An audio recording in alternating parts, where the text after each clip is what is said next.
সকালে নাস্তার জন্য হোটেল রেস্টুরেন্টে যেভাবে এই সবজিটা করে থাকে আমিও সেম ভাবে করে থাকি। আজ আপনাদের সাথে সবকিছু শেয়ার করার চেষ্টা করব এবং দেখানোর চেষ্টা করব যাতে করে আপনারাও সকালে নাস্তার জন্য এই সবজিটা তৈরি করতে পারেন।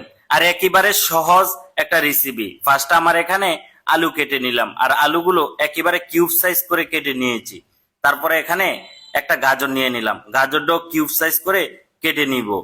আপনারা সবজিগুলো সবসময় কিউব সাইজ করে কেটে নেবেন। তারপরে এখানে মূলা নিয়ে নিলাম, মূলাটাও কিউব সাইজ করে কেটে নিয়েছি।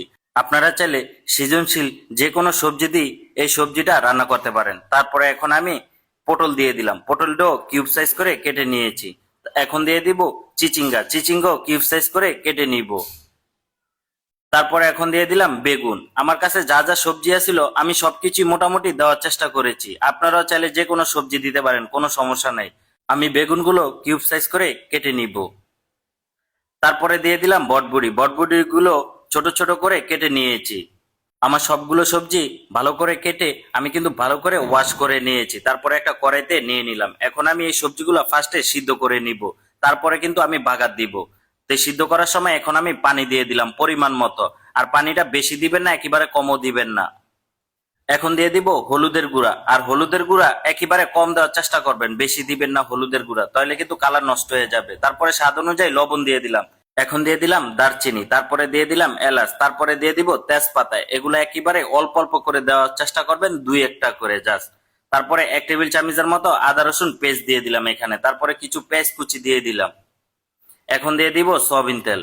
দেওয়ার পরে খুবই ভালো করে মিক্স করে নিব। আর এই সবজিটা অনেকক্ষণ ধরে কিন্তু আমি সিদ্ধ করে নিব ভালো করে। আর সিদ্ধ করে একেবারে মাখা মাখা করে নিব। আর সবজিটা আপনারা চুলা রাসটা হালকা হালকা রেখে অনেকক্ষণ ধরে সিদ্ধ করে নিবেন, তাহলে সবজিটা খেতেও খুবই ভালো লাগবে যদি সবজিটা ভালোভাবে সিদ্ধ হয়। এখন আমি কিছু টমেটো কিউব করে দিয়ে দিলাম। দেওয়ার পরে আবারও ভালো করে মিক্স করে নিব।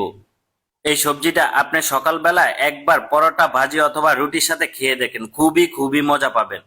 তারপরে এখন আমি বাগার দিয়ে দিব। ফার্স্ট একটা ফ্রাই প্যানের ভিতরে সয়াবিন তেল দিয়ে দিলাম। তারপরে দিয়ে দিলাম পেস্ট কুচি, আর পেস্ট একটু বাড়তি দেওয়ার চেষ্টা করবেন।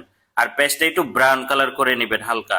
তারপরে এখন আমি পাঁচফোড়ন দিয়ে দিলাম, আর পাঁচফোড়নটা একেবারে কম দেওয়ার চেষ্টা করবেন। আমার এখানে মনে হয় একটু হালকা বেশি হয়ে গেছে, আপনার একটু কম দেওয়ার চেষ্টা করবেন, একেবারে কম সীমিত। তারপরে রসুন কিমা দিয়ে দিবেন পাশাপাশি।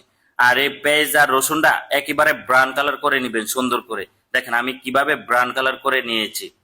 তারপরে খুবই সুন্দর করে বাগার দিয়ে দিবেন, তাহলে দেখবেন এই সবজিটা এতটাই মজা হয় যা বলার বাইরে। আপনাদেরকে বলে বুঝাতে পারবো না, আপনারা জাস্ট বাসায় একবার রান্না করে খেয়ে দেখেন আমার স্টাইলে।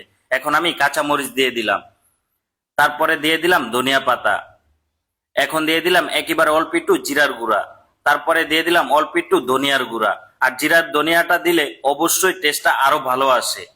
তারপরে খুবই ভালো করে মিক্স করে নিব।